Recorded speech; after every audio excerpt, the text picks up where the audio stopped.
Maayong adlaw mga hagod dagway, mag-treat na po taglim nga baka no, maldita kay nga baka guys, naglusod tag hikot, nakatirawin na tag sipa no, ato lang higdaan guys para makita nato ang samad, diferensya sa iyang hope ug tuwad-tuwa ra na nato para malimpyo ang iyang tiil ug nakita na nato ang samad guys.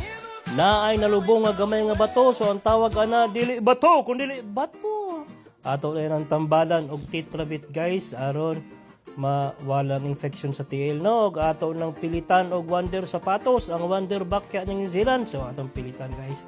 Ato nang tawran og sapatos guys para ang pressure na sa hoof nga walay samad, so dili ma-pressure ang naisamad ni hoof para dali maayo ang iyang lameness guys no. Og aron mo pilit na atong iyapan tama 100, so 1 to 100 only pilit na ato nang kuanong hikot guys no, kay para makabaklay na ang baka. Okay, ready na.